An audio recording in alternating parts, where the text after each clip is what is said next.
Hello class, my name is Linda Hoffman and this is a class HC 322 taught by Professor Ken Pfeiffer.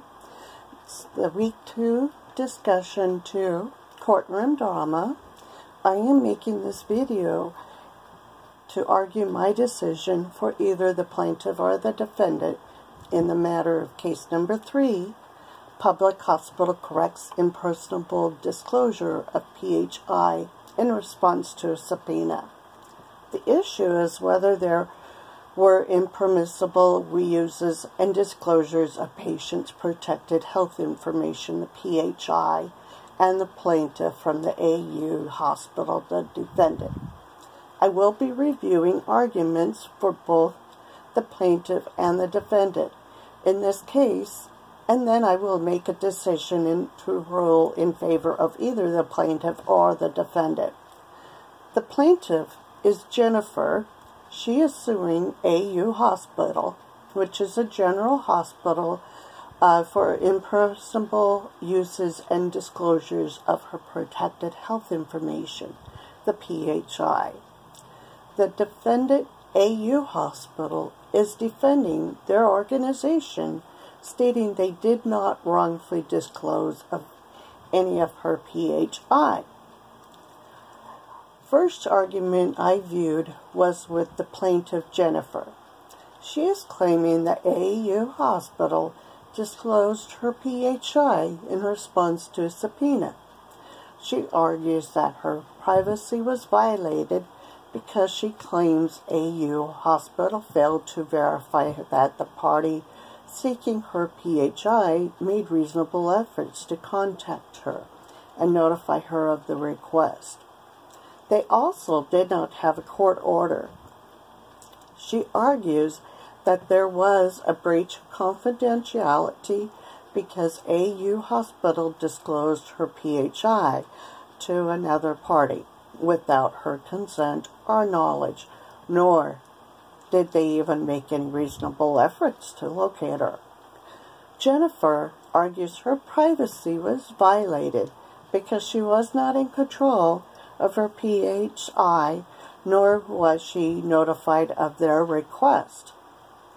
The second argument I reviewed was the defendant, the AU Hospital.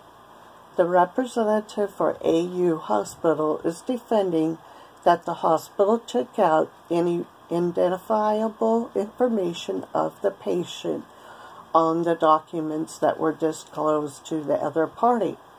This process is called a de-identification. According to the Department of Health and Human Services, the Health Insurance Portability and Accountability Act, HIPAA, the privacy rule provides the standard for de-identification of protected health information. The de-identification is a process where there are 18 specific identifiers.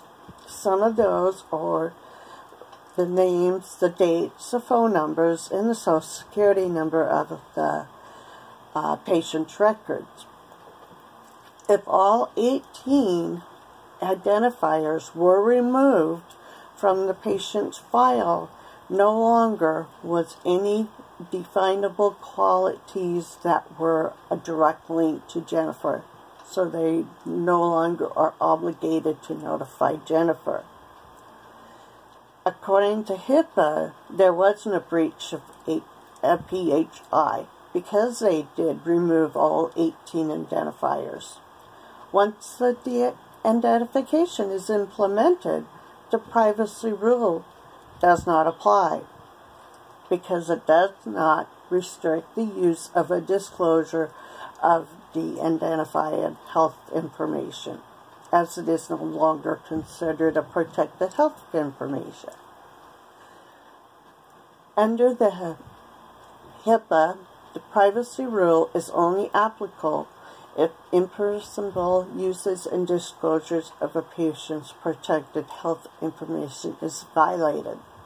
The rule permits covered entities to disclose the protected health information, the PHI, to law enforcement officials without the individual's written authorization under the specific circumstances, such as to comply with a court order or court-ordered warrant, a subpoena, or summon issued by a judicial officer or a grand jury subpoena.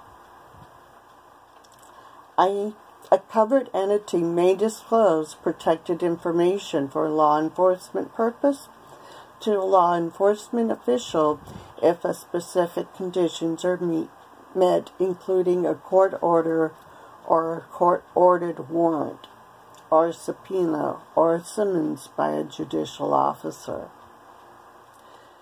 Therefore, I find in favor of the defendant because AU Hospital did not notify the plaintiff as they were served a subpoena.